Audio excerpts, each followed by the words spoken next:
Halo kaula muda, kembali lagi bersama Jojo pemuda santun yang beranjak dewasa.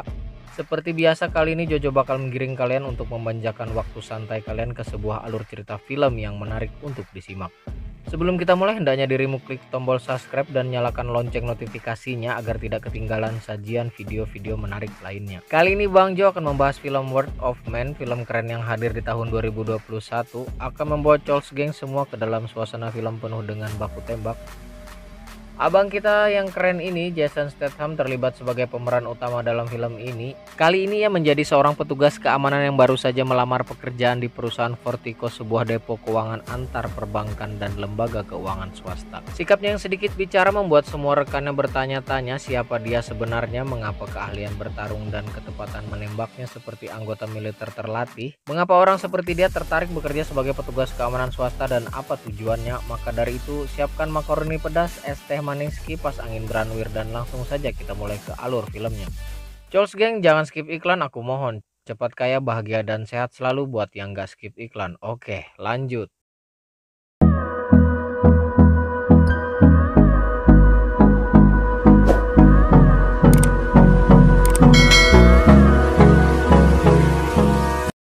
Dimulai dari dalam sebuah truk lapis baja, mereka adalah petugas sebuah perusahaan besar terpercaya untuk melakukan pengamanan di bidang pemindahan uang tunai dalam jumlah yang banyak. Dari kantor-kantor keuangan dan bank yang akan disimpan ke perusahaan mereka dengan teknologi keamanan ketat. Baru saja truk mereka maju perlahan hanya berjarak puluhan meter dari titik berangkat, truk mereka berhenti mendadak karena terhalang sebuah kendaraan proyek besar melintang di tengah jalur.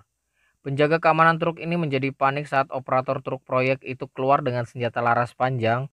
Pintu truk mereka diserang oleh segerombolan orang berpakaian proyek ini dengan memotong pintu baja itu dari luar. Saat pintu terbuka, dilemparlah gas air mata ke dalam truk yang membuat mereka semakin panik dan tidak dapat mengendalikan situasi ini. Kedua petugas pengamanan uang ini dipaksa turun dan tiarap dengan ancaman senjata laras panjang. Uang pun mulai diambil alih. Kelompok ini benar-benar kelas kakap, terlihat dari gerakan dan rencana perampokan yang terorganisir. Dentuman senjata pun terdengar, tidak diketahui apa yang terjadi, hanya info dari alat komunikasi kelompok ini bahwa dua petugas keamanan Fortico ditembak oleh anggota perampok. Aksi mereka ditutup saat terdengar dari alat komunikasi mereka menembaki kaki seorang yang tidak diketahui siapa. Oh my God, what the fuck? Film mulai masuk pada alurnya, dan inilah Fortico, sebuah perusahaan pengamanan uang tunai dengan dibekali persenjataan keamanan bagi semua petugasnya. Seorang pria berwajah tegas sedang diinterview oleh staf perusahaan ini. Dengan gaji yang mahal, tugasnya akan sangat berbahaya karena akan membawa uang lebih dari 15 juta dolar setiap pekan yang akan menarik perhatian pelaku kejahatan. Bang Jo juga tertarik, uang segitu cukup buat borong minyak goreng satu negara. Saat datang pria berbadan besar, barulah diketahui nama dari petugas yang akan mereka rekrut ini bernama Patrick Hills. Pria besar ini adalah Mr. Bullet. 8 jam ke depan dia akan menguji fisik Hills, kemampuan menembak, juga kemampuan mengemudikan truk lapis baja. That's quite enough of that.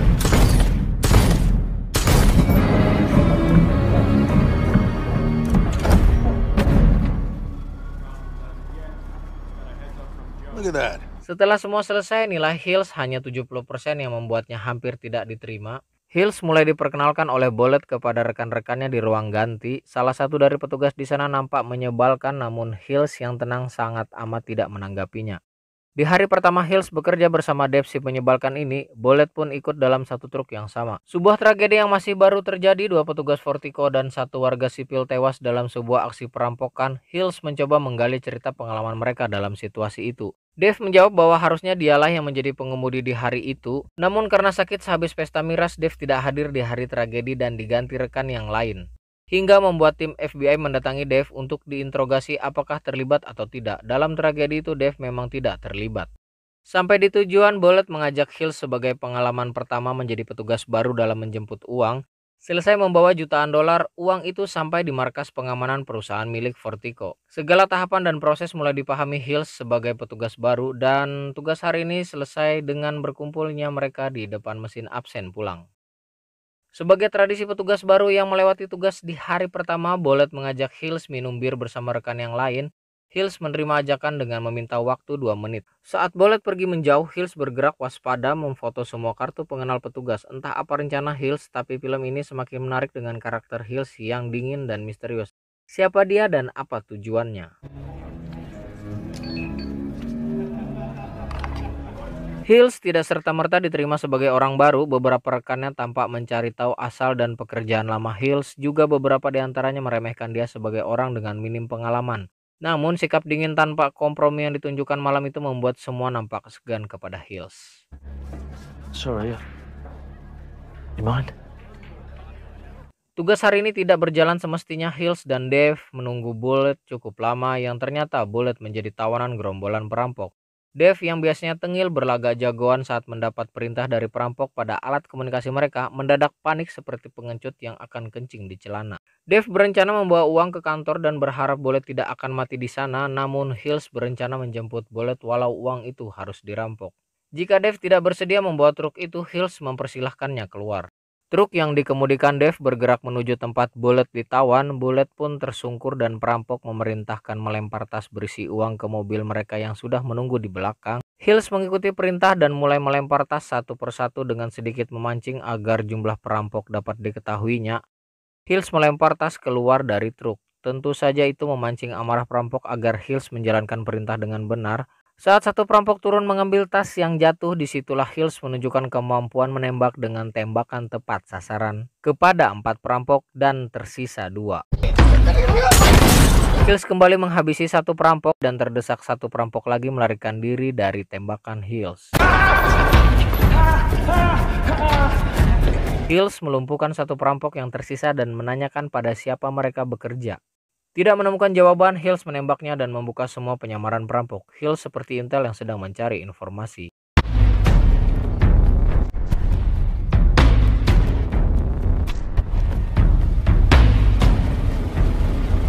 Selain Bullet, Hills juga diinterogasi di ruang kerja atas insiden tersebut. Mulai dari ketepatan tembakannya, satu petugas dengan nilai hampir tidak lulus mampu menghabisi 6 perampok dalam waktu yang cepat. Hills diperlihatkan pada video kasus perampokan yang tempo hari telah menewaskan 2 petugas dan 1 warga sipil. Hills ditanyakan apakah pelaku dalam video yang dilihatnya sama dengan perampok yang dihabisinya kemarin, dan jawaban Hills tidak. Mr. Hill? Anything ringing a bell? Anyway.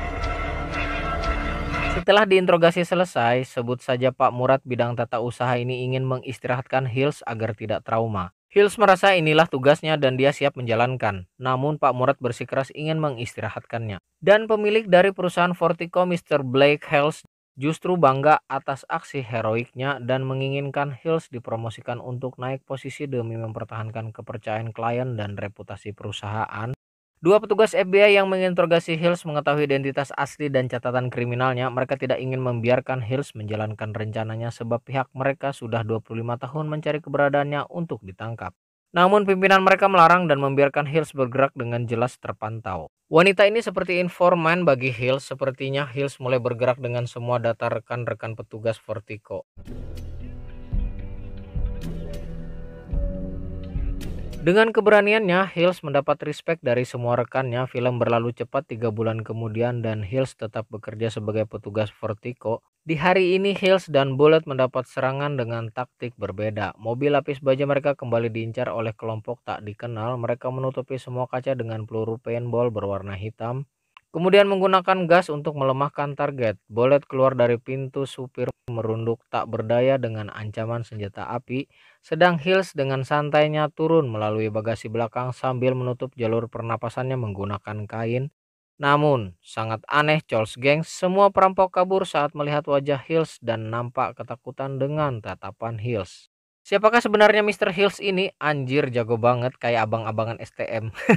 Jam pulang tiba, Hills pergi ke mesin absensi. Di sana Dana mulai tertarik mendekati Hills yang terus menjadi pria keren.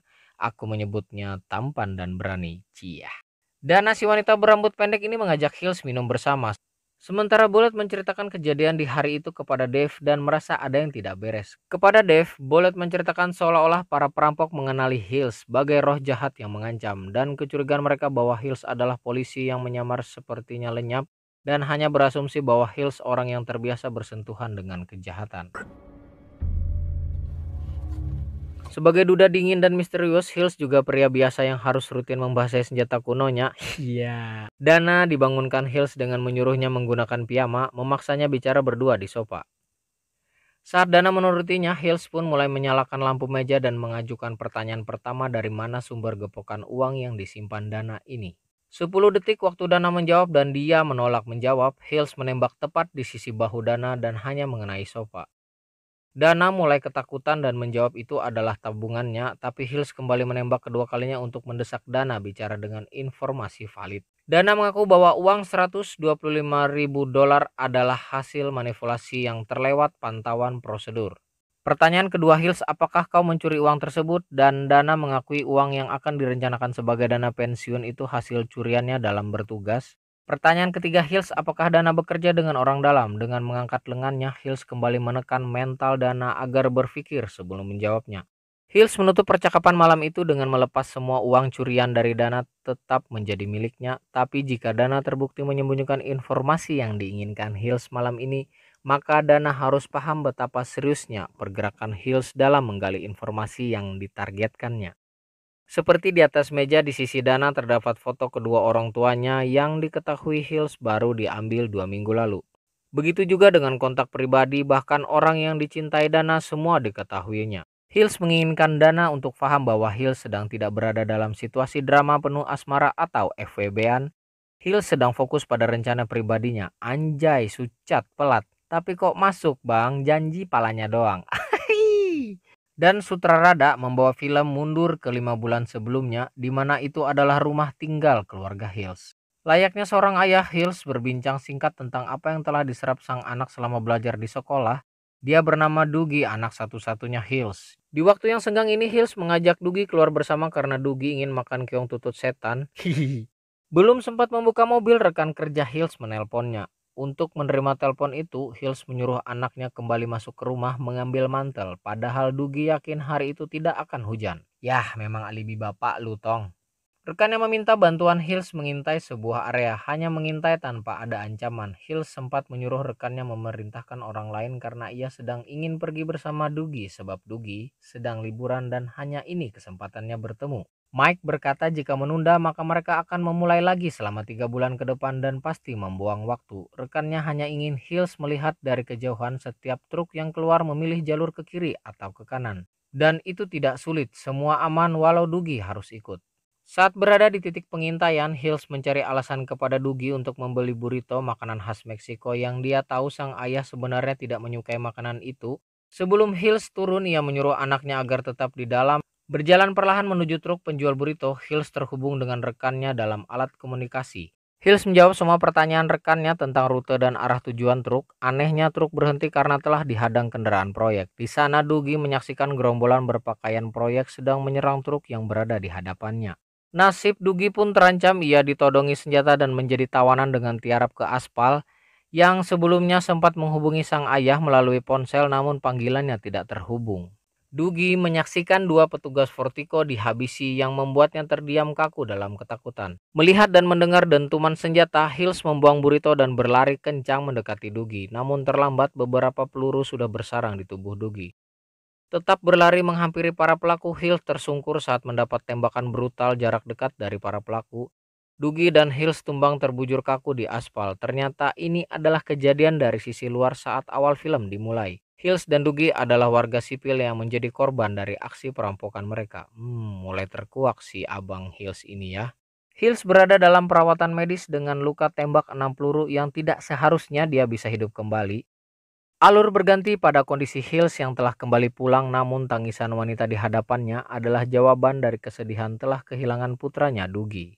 Wanita ini adalah jandanya si Hills yang melemparkan kesalahan atas kematian Dougie kepada Hills yang membawanya dalam bahaya. Dengan berkata bajingan berdarah dingin, mantan istri Hills pergi meninggalkannya. Cerita masih dalam posisi 5 bulan sebelumnya. Masih ingat atasan dari 2 orang yang menginterogasi Hills sewaktu aksi heroik Hills membantai 6 perampok saat bertugas di Vertigo. Nah, inilah mengapa atasan mereka membiarkan Hills berada dalam perusahaan Vertigo. Sebab Hills sedang bergerak mencari pembunuh anaknya. Nah, sebelum Hills bekerja di Vertigo, momen ini adalah pertama awal Hills dan Bapak Uban memberi bocoran list nama yang dicurigai pihak FBI terlibat dalam aksi perampokan itu. Dan aksi gila Hills kehilangan sang anak dimulai dari sini. Hills mengumpulkan anggotanya dengan penuh rasa dendam. Ia mendesak semuanya untuk segera menemukan pembunuh Doogie, dan dari obrolan itu ternyata telah banyak berandalan gangster bahkan mafia kelas kakap telah dibantai hanya untuk mencari nama pelaku pembunuhan Doogie. Anak buah Hills sampai menyebut aksi mereka bagai telah menghanguskan bumi. Hills mulai menagih janji anggotanya saat berkata akan melakukan apapun, namun ia kecewa seolah semuanya telah mengerahkan segalanya. Atas perkataan Hills itu, 3 anggotanya kembali mencari pelaku dengan cara yang bengis.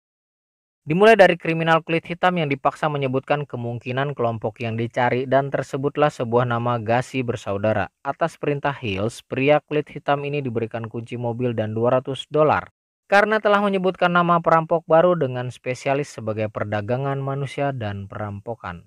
Hari ini adalah hari yang buruk untuk kelompok Gacy bersaudara. Hills dan anggotanya kembali bergerak, namun kelompok Gacy hanyalah perampok tengik dan bukan orang yang mereka cari. Hills bukanlah bajingan seperti mereka, dan Hills menghabisi semuanya dengan tangannya sendiri. Kemudian memberikan uang hasil perampokan kelompok Gacy kepada 3 wanita di bawah umur korban pelecehan kelompok Gacy, dan membiarkan 3 wanita di bawah umur itu pergi dengan selamat. Kelompok bajingan Gacy tewas hari ini. Hihihi, dar! Mike menghampiri bosnya Hills yang sudah tidak berpikir secara jernih. Mike menyarankan bosnya Hills untuk berhenti sebelum para bajingan yang lain mencari mereka karena dendam. Menyarankan agar beristirahat menenangkan diri, Mike juga meyakinkan Hills bahwa ini pasti ulah orang dalam dan harus melakukan pendekatan berbeda. Hills sepakat untuk tidak melibatkan anggotanya dan akan pergi ke London untuk beristirahat. Sesampainya di London, Hills bertemu Christine, wanita yang ahli dalam membuat identitas baru, dan Hills adalah nama barunya yang menjadi Patrick Hills dengan data sebagai pekerja di sana selama 25 tahun, paspor, SIM, catatan kriminal yang bersih, lisensi kepemilikan senjata, dan tercatat bekerja 11 tahun di Delta Orange Security. Riwayat yang sangat lengkap ini membuat Hills bergerak kembali menuju perusahaan Vertigo, melamar bekerja untuk menelusuri siapa orang dalam dari kasus perampokan yang menewaskan anaknya Doogie. Hills bergerak sendiri tanpa melibatkan anak buahnya. Alur berpindah pada sekumpulan pria dewasa. Mereka adalah tentara. Kemampuan dan teknik dalam serangan bersenjata mereka sangat terlatih saat bertugas di Afghanistan. Kelompok ini mulai merasa bosan duduk diam tanpa pergerakan selama beberapa bulan ini. Mereka mulai membicarakan sisa aksi perampokan mereka, namun tidak sesuai antara resiko dan hasil. Jan, orang yang berwajah licik ini, adalah anak buah Sersan yang paling muda. Sikapnya yang sangat menyebalkan hingga para senior menyuruhnya berdiri saat bos sedang bicara. Dengan memiliki akses orang dalam, target mereka kini adalah perusahaan Anthony Security, sebuah perusahaan swasta yang bekerja sama dengan seluruh perbankan. Perusahaan keuangan yang ingin uang mereka diamankan dengan penjagaan ketat. Kelompok tentara ini menjalani aksinya dengan sangat profesional. Bahkan kelompok Hills hingga saat ini belum menemukan jejak identitas mereka. Berhasilnya kelompok militer ini mencuri uang dengan mudah membuat mereka semakin ingin bergerak dan menargetkan rencana selanjutnya. Dave, come in. Sersan sebagai bos kelompok militer ini berulang tahun. Kesempatan berkumpul ini menjadi pematangan rencana berikutnya. Berkumpul di dapur, rencana pria-pria dewasa ini tidak diketahui anak dan istri. Kehidupan mereka layaknya pria dewasa, membanggakan di benak keluarga. Kali ini mereka mengincar truk lapis baja dengan minimal uang yang akan dijarah sebesar $6 juta. Tapi kali ini target sangat sulit karena perusahaan keamanan dengan reputasi terbaik, yaitu perusahaan Vertigo. Mereka memiliki orang dalam yang juga mantan militer. Sulitnya target kali ini membuat mereka harus mengintai dan berlatih selama 6 minggu sebelum pelaksanaan. Hari yang disepakati pun tiba. Tim bergaya militer ini bergerak menuju lokasi dengan seragam proyek. Seperti kalian tahu di alur film awal bahwa kelompok Sersan inilah penyebab kematian Doogie, anak dari Patrick Hills. Dalam 3 menit semua rencana akan dimulai. Sersan sempat mengkhawatirkan sebuah mobil yang datang dan memarkir tepat di hadapan mereka. Tapi Sersan memberi perintah semua anggota untuk bergerak sesuai tugas masing-masing. Petugas Vertigo memasukkan tas berisi uang ke dalam truk, bekerja santai seperti biasa tanpa menyadari bahaya sudah di depan mata. Hills yang diperintahkan untuk mengintai dengan tenang bersandar melihat pergerakan truk di dekat penjual burrito. Kelompok Sersan menjalankan rencana dengan menghalangi truk Vertigo dengan kendaraan proyek. Bagian belakang dari truk pembawa uang itu diangkat menggunakan ekskavator yang membuat mereka tidak dapat bergerak lagi. Sersan memasangkan peledak pada truk sedangkan yang lain mulai memotong pintu baja. Tepat saat gas air mata meledak di dalam truk, Dugi dipaksa oleh anggota sersan untuk keluar dari mobil dan tiarap di bawah, sedangkan kedua petugas Vertigo keluar dari truk pada posisi berdiri berbalik arah dengan ancaman senjata dari para pelaku. Salah satu petugas Vertigo mencoba melawan dengan handgun yang dimilikinya, tapi tembakan Pak Tua ini menuju ke atas karena lengan beliau berhasil disenggol oleh Jan. Dalam kondisi menerima perlawanan mendadak membuat Jan menarik pelatuk dan menembaki kedua petugas yang berada di depannya. Mendengar laporan dari alat komunikasi bahwa Jan menghabisi nyawa para petugas membuat Sersan marah sebagai pemimpin kelompok menanyakan kondisi tim apakah aman. Jan pun menjawab aman kepada Sersan dalam kondisi masih jedak-jeduk Citayam. Merasa wajahnya terlihat oleh Dugi, Jan berjalan perlahan mengambil tindakan tanpa perintah. Dugi yang terdiam di posisi tiarap diberondong peluru oleh Jan hingga tewas. Sambil berlari, suara lantang Hills meneriaki nama anaknya terdengar oleh semua anggota Sersan.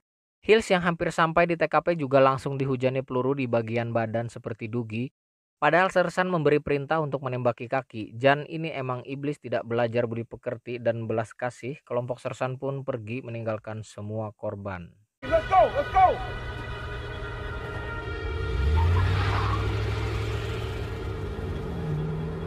Lalu alur film berpindah ke 5 bulan ke depan, 5 months later atau 150 days kalau tidak ada tanggal 31-nya ya Charles Gang. Dalam sebuah gudang markas kelompok Sersan mereka kembali merencanakan perampokan di perayaan Black Friday. Dengan target yang besar agar mereka semua dapat berhenti dan menjadikan hasilnya sebagai dana pensiun masa tua mereka. Sersan mengajak semua kembali beraksi tapi tidak mengincar truknya lagi melainkan langsung ke gudang penyimpanan uang bernilai lebih dari 150 juta dolar dengan 8 minggu waktu pengintaian dan perencanaan. Semua petugas Vertigo hari itu secara khusus dikumpulkan untuk debriefing. Mereka diperintahkan untuk mencari jalur lain saat bertugas karena ini adalah hari Black Friday di mana semua sumber keuangan akan mendatangkan kesibukan. Yang diperkirakan mereka akan mendatangkan uang 180 juta dolar ke gudang penyimpanan perusahaan mereka dan diharapkan semua kembali dengan selamat. Bullet dan Hill sedang bertugas bersama hari ini. Saat mereka berkendara di jalan, Bullet mengungkap fakta rahasia kepada Hills bahwa Bullet adalah orang dalam dari permainan teman-temannya saat aksi perampokan. Seperti informasi truk mana yang harus dirampok, Bullet menanyakan pada Hills apakah dia paham. Hills menjawab dia paham 100%. Akhirnya dalam diam Hills sudah mendapatkan arah dendam yang selama ini dirahasiakannya sembari menyamar menjadi karyawan Vertigo selama berbulan-bulan. Hills bertanya mengapa semua fakta itu diungkapkan kepadanya. Bullet menjawab bahwa dalam aksi teman-temannya kali ini akan menyeret Hills dalam pekerjaan mereka. Bullet menyampaikan bahwa pistol Hills adalah pistol kosong tanpa peluru. Jika Hills diam tanpa perlawanan maka kawan-kawan Bullet tidak akan membunuhnya. Hills bertanya kapan? Jawab Bullet sangat singkat yaitu hari ini. Pertanyaan berikutnya, apa keuntungan Hills jika diam tidak ikut campur? Jaminan keselamatan nyawanya menjadi hadiah untuk Hills. Bullet bertanya apakah kali ini Hills sepakat? Hills pun menjawab sepakat. Truk mulai masuk ke dalam sebuah gudang. Semua anggota Sersan berada di sisi truk. Hills diperintahkan turun dan menyerahkan tangannya untuk diborgol lalu kembali naik ke dalam truk bersama anggota Sersan yang lain bersembunyi dengan senjata lengkap. Truk Bullet dan Hills telah tiba di depo Vertigo. Truk sudah terparkir dan rencana tim Sersan adalah berada lebih lama di dalam truk akan lebih baik sambil melihat situasi. Tapi tidak perlu waktu lama, pergerakan anggota Sersan dimulai dengan keluar dan melumpuhkan petugas yang dekat dari truk tumpangan mereka. Dalam posisi terborgol, Hills digiring menuju toilet. Semua yang ada di sana dilucuti senjatanya dan tiarap tak berdaya. Para penjaga gerbang ternyata mengulur waktu untuk mengambil senjata laras dan mulai melakukan perlawanan. Get down! Anggota Sersan yang kembali menemukan remote pemicu bom yang terlempar berhasil meledakkan bom dan membuka pintu gerbang petugas. Petugas penjaga pintu tertembak satu persatu hingga habis. Tapi hal yang sama pun terjadi, satu anggota Sersan tumbang saat baku tembak. Belum juga uangnya dimasukkan ke dalam truk, mereka mendapat tembakan dari petugas Vertigo oleh jejak si gondrong. Situasi tak terduga itu dimanfaatkan Hills menyerang kaki anggota Sersan. Dua dari anggota yang menguras uang bergerak menuju mobil van untuk memasukkan hasil curian. Sementara satu orang lagi menjaga tawanan terutama Hills yang masih tiarap. Jadi satu anggota Sersan sekarat dan satu lagi menemui ajal oleh perlawanan Hills. Hills menggunakan pakaian lawan yang dibunuhnya tadi untuk bergerak mendekat ke pelaku berikutnya. Dalam jarak dekat Hills menembak tewas pelaku yang sempat membuka helm. Satu lagi anggota Sersan tewas. Mengira ada yang mengkhianati, satu anggota Sersan bergerak lebih dalam mengejar Hills.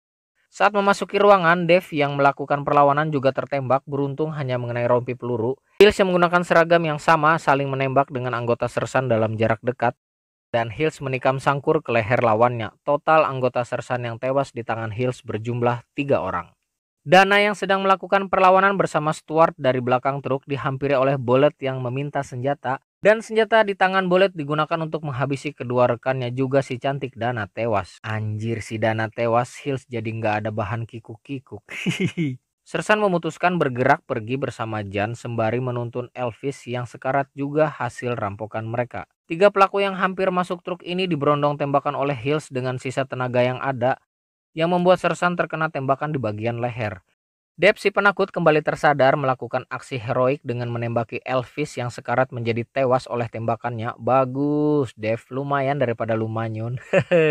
Di sini Bullet menembaki Hills sehingga terpental oleh ledakan peluru di tubuhnya. Dave juga dihabisi oleh Bullet dan Bullet pergi bersama sisa rombongan Sersan. Gimana nih? Abis semua jagoannya guys. Tim SWAT yang mengejar mereka juga gagal karena truk Sersan lebih dulu masuk ke basement yang secara otomatis menutup portal dan pintu basement. Sersan curiga dan mulai menarik senjatanya. Dugaan Sersan tepat, tapi pada kondisi yang terlambat. Jan menyadari Sersan ingin menembaknya. Kondisi Sersan yang lemah tanpa bisa melawan membuat Jan mudah menghabisi Sersan dengan gorokan pisau di leher. Bullet menanyakan di mana Sersan. Jan menjawab dengan memaki kepada Bullet bahwa Sersan telah tewas. Mereka pun bergerak bersama membawa uang dengan 2 kendaraan yang sudah ada di sana melewati lorong gelap menuju mobil yang terparkir di ujung lorong. Keduanya bersama memindahkan uang ke mobil, tapi liciknya pikiran Jan membuatnya lebih cepat menodongkan senjata dan menembak Bullet dengan pistol yang menempel di dagu Bullet. Bullet pun tewas. Jan adalah satu-satunya anggota yang tersisa bersama hasil rampokan itu. Jan hidup tenang di rumah mewahnya saat menikmati alkohol dan mendengar suara panggilan. Hills duduk tenang di pojok ruangan menyapa Jan. Jan mulai tegang dan bertanya apa yang Hills inginkan. Hills menjawab pertanyaan Jan sembari melepaskan tembakan pertama, tembakan kedua, dan tembakan ketiga secara perlahan. Tembakan keempat dari Hills menutup usia si Jan Jahanam ini. Dengan langkah yang pincang menuju mobil, dendam Hills atas kematian Dugi, anak semata wayangnya telah terbalas. Dan film pun menjadi tape ketan Haji Mamat. Cukup sekian dan tamat. Ya cukup sekian, dan jika kalian disarankan video di layar akhir ini silahkan tekan subscribe jika kamu ingin melakukan kebajikan di muka bumi ini. Oke pemirsa yang budiman, silahkan mampir kembali, beri tanggapan di kolom komentar. Terima kasih tidak skip iklan untuk Bang Jo yang masih belajar edit sendiri, ngomong sendiri, serba sendiri. Lumayan buat Bang Jo bayar kontrakan, urunan wifi sama tetangga, biaya BBM buat Mio Sporty. Hehe, sampai jumpa di video berikutnya and cut.